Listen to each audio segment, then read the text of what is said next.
തിരുഹൃദയ സന്യാസിനി സമൂഹത്തിൽ കാൽ നൂറ്റാണ്ട് കാലം പിന്നിട്ട സമർപ്പിത ജീവിതത്തിന്റെ ഉടമയാണ് സിസ്റ്റർ ആൻസലിൻ പൂവത്താനത്ത്.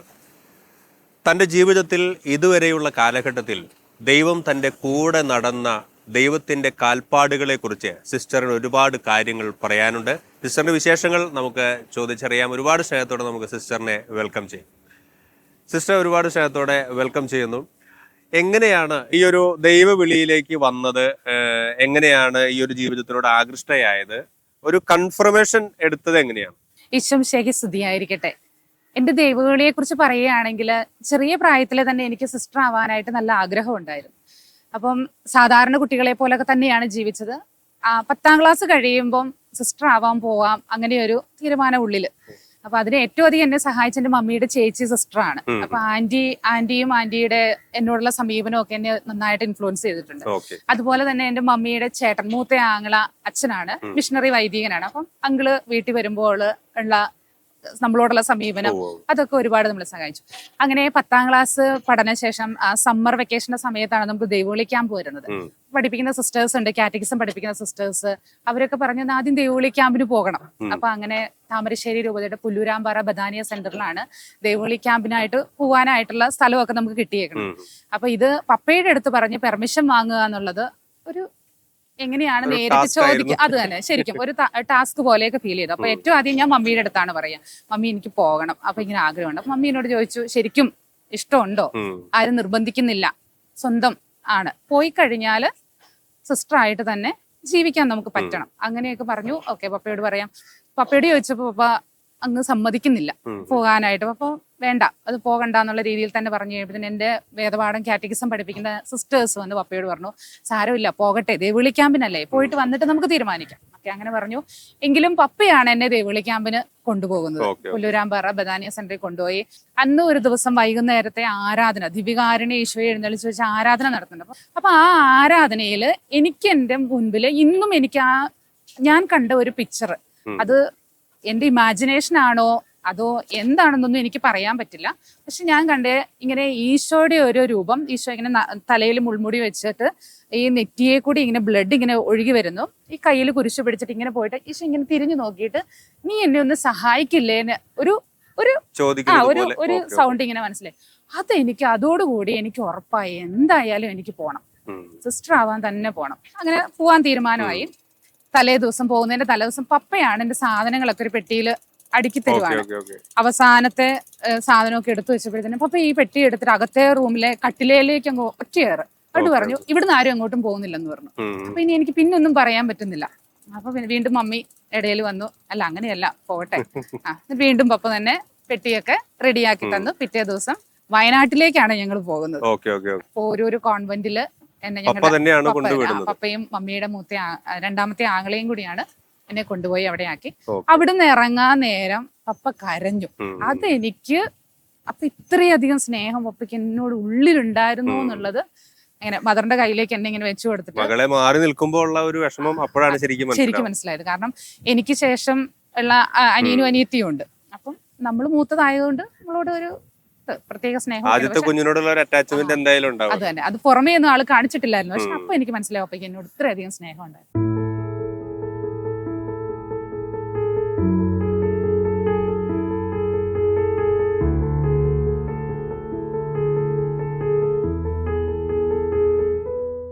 ഒരുപാട് കോൺഗ്രിഗേഷൻസ് ഉണ്ടല്ലോ നമുക്ക്, ഒപ്പം നമ്മുടെ ഇടവകയിലുള്ള സിസ്റ്റേഴ്സ് ഉണ്ടായിരിക്കും. പക്ഷെ എന്നിട്ടും എങ്ങനെയാണ് തിരുഹൃദയ സന്യാസിനി സമൂഹം തന്നെ തെരഞ്ഞെടുത്തത്? നമ്മുടെ ഈ അമ്മയുടെ സഹോദരി പറഞ്ഞിട്ടാണോ?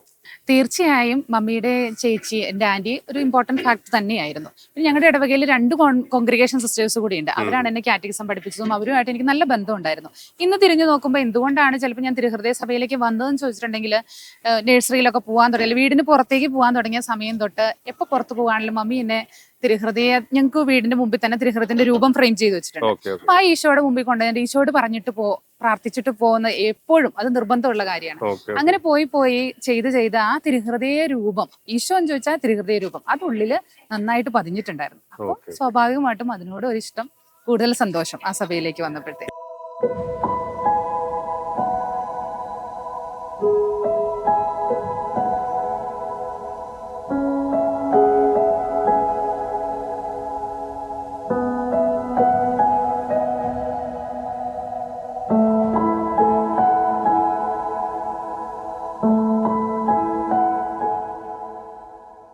സിസ്റ്റർ, ഇപ്പൊ നമ്മുടെ സമർപ്പിത ജീവിതം 25 വർഷവും കഴിഞ്ഞ് മുന്നോട്ട് പോയിക്കൊണ്ടിരിക്കുകയാണ്. അപ്പൊ ഇത്രയും വർഷത്തിലേക്ക് ഒന്ന് തിരിഞ്ഞു നോക്കുമ്പോൾ ശരിക്കും ഹാപ്പിയാണോ? തീർച്ചയായും ഞാൻ സന്തോഷവതിയാണ്. അങ്ങനെ പറയുകയാണെങ്കിൽ ഇത്രയും നാളത്തെ എൻ്റെ ജീവിതത്തിൽ നോക്കുകയാണെങ്കിൽ എല്ലാവരോടും സന്തോഷത്തോടും സ്നേഹത്തോടും കൂടി ജീവിക്കാൻ പറ്റി എന്നുള്ളത് നല്ല ഉറപ്പോടുകൂടി എനിക്ക് പറയാൻ പറ്റും. അത് തന്നെ എനിക്ക് വലിയൊരു സന്തോഷം തരുന്ന കാര്യമാണ്. ഇന്ന് എന്റെ 15ാമത്തെ വയസ്സിലാണ് ഞാൻ കോൺഗ്രിഗേഷനിലേക്ക് വരുന്നത്. അപ്പോൾ 15ാമത്തെ വയസ്സിൽ സഭയിലേക്ക് കയറി വരുമ്പോൾ എൻ്റെ സഭാധികാരികളും എൻ്റെ സന്യാസിനി സമൂഹം ഇത്രയൊക്കെ ആക്കി ഇത്രയധികം സപ്പോർട്ട് തന്ന് ഒപ്പം നിന്നത് എൻ്റെ സഭയും എൻ്റെ അധികാരികളുമാണ്. അവരാണ് ശരിക്കും നമ്മൾ പറയില്ലേ എല്ലാത്തിന്റെയും പിറകിൽ ആരാണ് ബലപ്പെടുത്തിയെന്ന് ചോദിച്ചാൽ അവർ നൽകിയ ഒരു സപ്പോർട്ട്, ആ ബലം, അത് എന്റെ ജീവിതത്തിൽ അത്രയും സന്തോഷം തരുന്ന കാര്യമാണ്. പിന്നെ എന്താ പറയാ, ഈശോയോടുള്ള ഒരു ബന്ധം, എന്റെ ഈശോ ഒരിക്കലും എന്നെ തള്ളിക്കളയില്ല. ഞാൻ ഏതവസ്ഥയിൽ ഈശോയുടെ അടുത്ത് ചെന്നാലും തള്ളിക്കളയില്ല എന്നുള്ള ഒരു വിശ്വാസം, അത് നമുക്കൊരു സന്തോഷം തരുന്ന കാര്യമല്ല. തീർച്ചയായിട്ടും.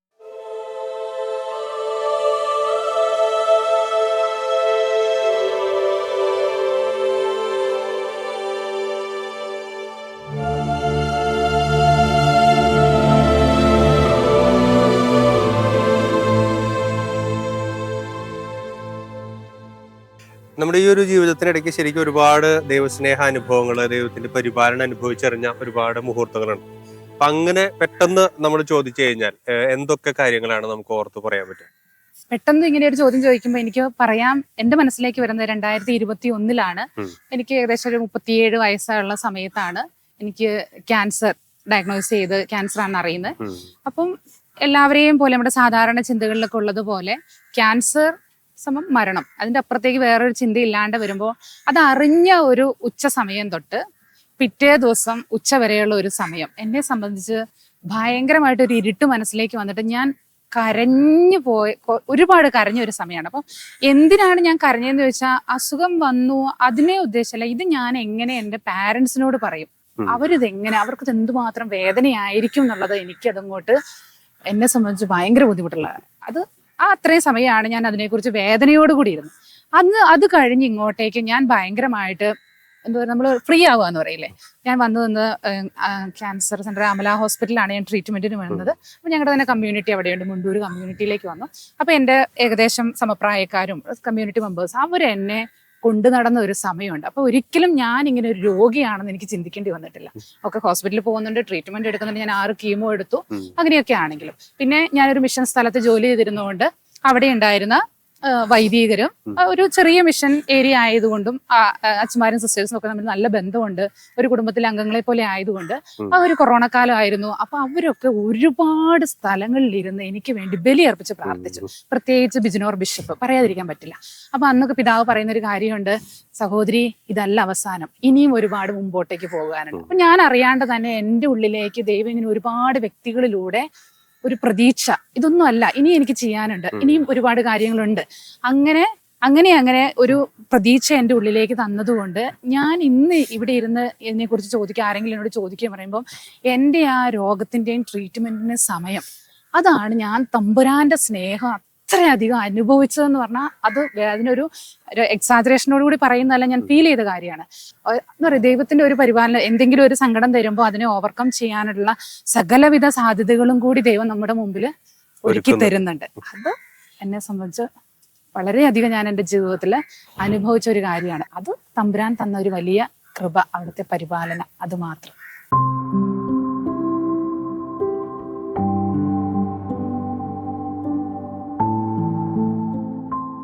സിസ്റ്റർ നേരത്തെ മിഷനിലുണ്ടായിരുന്ന കാര്യങ്ങൾ പറഞ്ഞല്ലോ. അപ്പൊ മിഷനിൽ എത്ര വർഷം ഉണ്ടായിരുന്നു? അവിടുത്തെ ഒരു എക്സ്പീരിയൻസ് ഒക്കെ എങ്ങനെയായിരുന്നു? 2012 ഞാൻ ബിജിനോർ മിഷനിൽ ജോയിൻ ചെയ്യുന്നത്.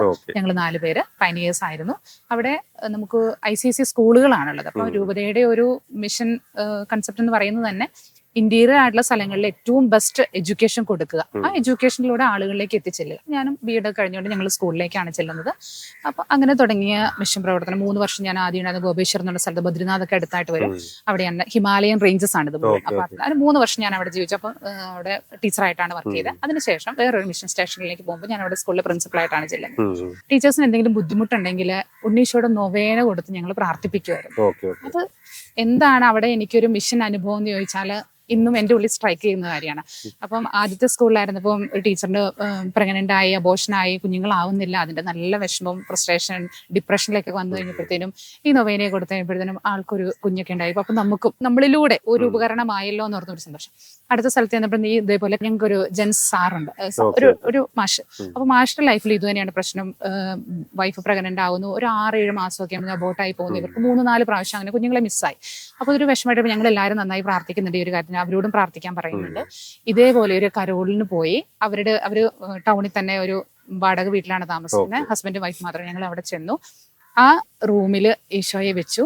ഞങ്ങൾ അവിടെ ഈശോയെ വെച്ച് ആദ്യത്തെ പാട്ട് പാടിയപ്പോഴത്തേനും ഈ ഹസ്ബൻഡും വൈഫും ഈശോയോട് മുട്ടുകുത്തിയപ്പോൾ ഞങ്ങൾ 2 സിസ്റ്റേഴ്സാണ് ഉള്ളത്. കുഞ്ഞു റൂമല്ലേ, അപ്പൊ കുട്ടികൾ നിറച്ചുണ്ട്. അപ്പൊ ഒരാൾ അവിടെ നിൽക്കുന്നത്, ഞാൻ ഇവിടെ. ഞങ്ങൾക്ക് രണ്ടുപേർക്കും ഒരു എന്തെങ്കിലും കൺവേ ചെയ്യാനായിട്ടുള്ള സാഹചര്യം ഇല്ല.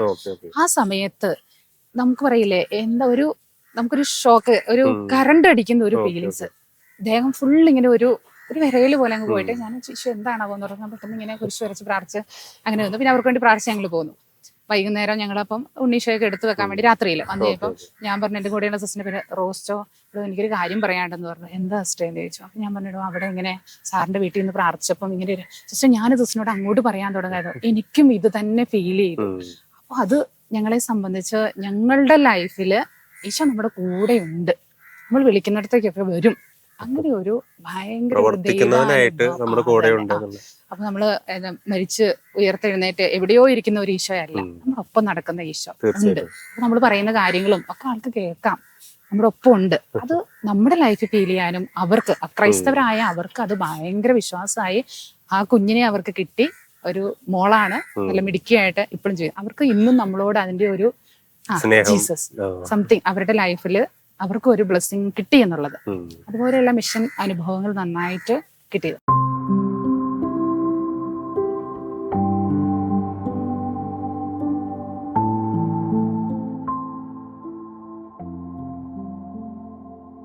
സിസ്റ്റർ, നമ്മളിപ്പം ഒരുപാട് വിശേഷങ്ങൾ പറഞ്ഞു.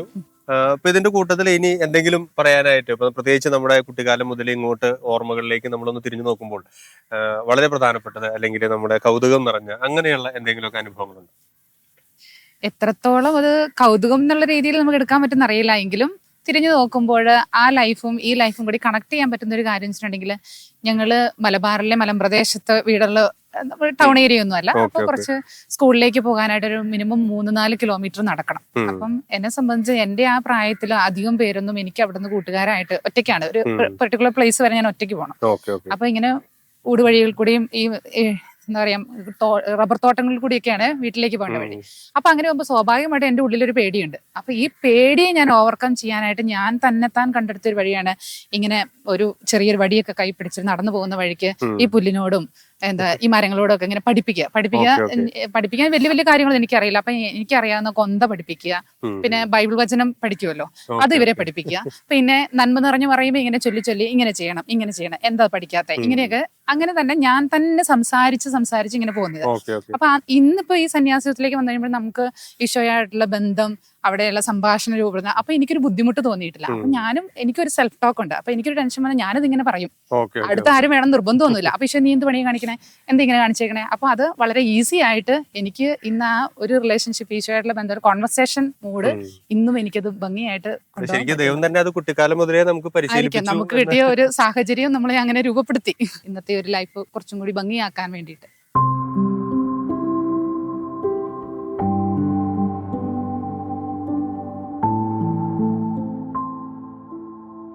സിസ്റ്ററിന്റെ ഫാമിലിയെ കുറിച്ചൊന്ന് പറയാം. തീർച്ചയായും. എന്റെ വീടെന്ന് പറയുന്നത് താമരശ്ശേരി രൂപതയിലാണ്. ഞങ്ങളുടെ ഇടവകയ്ക്ക് വരുന്നത് താഴേക്കോട് ഇടവകയാണ്. പെരിന്തൽമണ്ണയിൽ നിന്ന് കുറച്ച് ഉള്ളിലേക്ക് പോകണം. താഴേക്കോട് ഇടവക. അപ്പൊ പപ്പ, മമ്മി, പിന്നെ ഞാനാണ് മൂത്തയാള്. എനിക്ക് 5 വയസ്സിന് ഇളയതാണ് എന്റെ അനിയനും അനിയത്തിയും. അവർ ട്വിൻസാണ്. സാധാ ഒരു കർഷക കുടുംബമാണ്. അപ്പം നമ്മളുടെ തന്നെ സ്ഥലത്ത് പറമ്പ് പണിയൊക്കെ ആയിട്ട് വൈകുന്നേരം ഞങ്ങള് വീടിന്റെ മുമ്പിൽ ഇങ്ങനെ ഇരിക്കും, വർത്തമാനമൊക്കെ പറയാം. അന്നേയും എല്ലാം ഷെയർ ചെയ്യുന്ന ഒരു ശീലം വീട്ടിൽ നിന്ന് അങ്ങനെയാണ് എനിക്ക് കിട്ടിയത്. അതിനുശേഷം ഞാൻ 10ാം ക്ലാസ്സിൽ പോരുമ്പോൾ ഏറ്റവും അധികം പപ്പയും മമ്മിയും വിട്ടുപോരാൻ അത്രയും ബുദ്ധിമുട്ടുണ്ടായിരുന്നു എന്ന് എനിക്കറിയില്ല. പക്ഷെ ഇവരെ രണ്ടുപേരെയും വിട്ടുപോരുക അത് ഇച്ചിരി സങ്കടമുള്ള കാര്യമായിരുന്നു. അപ്പൊ ഒന്ന് കരഞ്ഞു. അപ്പോഴാണ് ഞാനൊന്ന് കരഞ്ഞത്, പോരുന്ന അന്ന്. അതിനുശേഷം വന്നു. പിന്നെ എൻ്റെ ബ്രദറിന് ഹാർട്ടിന് പ്രോബ്ലം ഉണ്ടായിരുന്നു. ഒരു കുഞ്ഞിലെ ജനന സമയത്ത് തന്നെയുള്ള അവന് വാൽവിന് പ്രശ്നം ഉണ്ടായിരുന്നു. ശ്രീചിത്രയിലെ ട്രീറ്റ്മെന്റ് ആയിരുന്നു അവൻ. അപ്പൊ അന്ന് ഡോക്ടർ പറഞ്ഞത് 10ാം ക്ലാസ്സിൽ എത്തുമ്പോൾ സർജറി. അപ്പൊ അങ്ങനെ ചെന്ന് കഴിഞ്ഞപ്പോൾ സർജറിയുടെ ആവശ്യമൊന്നും വന്നില്ല, അതൊക്കെ ഓക്കെ ആയി. പിന്നെ ഞാൻ ജൂനിയറേറ്റിലായിരിക്കുമ്പോഴാണ് എൻ്റെ ബ്രദർ സ്കൂളിൽ നിന്ന് പിക്നിക്ക് പോകുമ്പോഴാണ് ഒന്ന് വെള്ളത്തിൽ പോയിട്ട് ഹോസ്പിറ്റലിൽ കൊണ്ടുവന്ന് അവിടെ നിന്ന് മരിച്ചു പോയത്. അപ്പൊ ഞാൻ തിരിച്ചു വന്നതിന് ശേഷം അപ്പൊ അടക്കിന് വേണ്ടി ഒരു ദിവസമാണ് എന്നെ കൊണ്ടുവരുന്നത്. എവിടേക്ക് കൊണ്ടുവന്നപ്പോൾ അനിയത്തി എന്നോട് പറഞ്ഞു, ചേച്ചി ഇനി പോവുകയാണോ? ഇനി പോവല്ലേ, ഞാൻ തന്നെയല്ലേ ഉള്ളൂ. ഇല്ല, ഞാൻ പോകും എന്ന് പറഞ്ഞ് വീണ്ടും ഒരു ചോദ്യചിഹ്നം, പോകണോ വേണ്ടയോ എന്ന് വീണ്ടും ഒന്നുകൂടി. അപ്പോഴും രണ്ടാമതൊന്നും ചിന്തിച്ചില്ല തിരിച്ചു പോകണതിനെ കുറിച്ച്. അങ്ങനെ പോന്നു. ഇന്നും അനിയത്തിയുടെ കല്യാണം കഴിഞ്ഞു. പാലായിലേക്കാണ് അവളെ കല്യാണം കഴിച്ചത്. അവരുടെ ഫാമിലി, അവന് നേഴ്സാണ്, അവള് നേഴ്സാണ്. ബഹ്റിനിലാണ് അവര്. 3 മക്കള്. അപ്പൊ സന്തോഷമായിട്ടിരിക്കുന്നു. വീട്ടില് പപ്പയും മമ്മിയും തനിയേ ഉള്ളൂ. അപ്പൊ അന്നുകൊണ്ട് ദൈവം എല്ലാം നോക്കിക്കൊള്ളു അങ്ങനെ പറയുമ്പോൾ. അപ്പൊ അത് അങ്ങനെ പറഞ്ഞാലും അത് കുറച്ചും കൂടി എനിക്ക് മനസ്സിലായി. ഞാൻ പറഞ്ഞില്ല, എന്റെ അസുഖത്തിന്റെ കാര്യമൊക്കെ പറഞ്ഞില്ല, ആ സമയത്ത് എന്നോടൊരു തീരുമാനം എടുക്കാൻ പറയുന്നുണ്ട്. ഇനി എന്ത് ചെയ്യണം, ഏത് കമ്മ്യൂണിറ്റി വേണം, എവിടേക്ക് പോകണം. അപ്പൊ ഞാൻ ഓർത്തിച്ചു, ഞാൻ എന്തൊരു തീരുമാനം എടുത്തത് തെറ്റിപ്പോയാൽ ഞാൻ എന്ത് ചെയ്യും? അപ്പൊ ഞാൻ ഇനി അങ്ങോട്ട് പൊക്കോളാം, മിഷനിലേക്ക് തിരിച്ചു പൊക്കോളാം, അല്ലെ ഇത് ചെയ്തോളാം, എനിക്ക് ഇത് ഈ കമ്മ്യൂണിറ്റി മതി, അങ്ങനെയൊക്കെ പറഞ്ഞ് എനിക്ക് ഫ്രീഡം ഉണ്ടായിരുന്നു. അത് സുപ്പീരിയേഴ്സ് തന്നു, എടുത്തോളാൻ പറഞ്ഞു. പക്ഷെ അങ്ങനെ പറയുമ്പോഴും എനിക്ക് ഭയങ്കര ഒരു കൺഫ്യൂഷൻ വന്നു. ഞാനിത് പറഞ്ഞു കഴിയുമ്പോൾ എങ്ങനെയാ? അപ്പൊ ഞാൻ ആ തിരുഹൃദയശോയുടെ ഒരു രൂപമാണ്. അപ്പം മുണ്ടൂർ കമ്മ്യൂണിറ്റിയിലുണ്ട്, ഓൾട്ടറിന്റെ മുൻപിൽ ആയിഷോ എടുത്തോണ്ട്. പക്ഷെ ഞാൻ ഇവിടെ എനിക്ക് അറിയത്തില്ല എന്താ ചെയ്യേണ്ടത്. നീ എല്ലാം ക്രമീകരിക്കണമേ എന്ന് അപ്പം എന്റെ മനസ്സിൽ ഒരു സെന്റൻസ്, ഒരു പ്രാർത്ഥന. അതെന്റെ പിന്നെ എനിക്ക് കൂടുതലായിട്ടൊന്നും പറയാം. ഞാൻ അപ്പം നിശബ്ദമായിട്ട് അവിടെ നീ എല്ലാം ക്രമീകരിക്കണം, ദൈവം നീ എല്ലാം ക്രമീകരിക്കണം. അതിനൊരു ഭയങ്കര അഭിഷേകമുണ്ട്. അപ്പൊ ഞാൻ ഇപ്പൊ ആരെങ്കിലുമൊക്കെ സങ്കടപ്പെട്ട എന്തെങ്കിലുമൊക്കെ വന്ന് പറയുമ്പോൾ ഞാൻ അവരോട് പറയും, ഒന്നുമില്ല, ഇത്രയും പറഞ്ഞാൽ മതി, ദൈവം എല്ലാം ക്രമീകരിക്കണമെന്ന് പറയാം. അപ്പൊ ഈശോ എല്ലാം ക്രമീകരിച്ചോളും. അപ്പൊ അതിൽ നിന്ന് ആഴപ്പെടാനും പറ്റിയെന്നുള്ളതാണ്.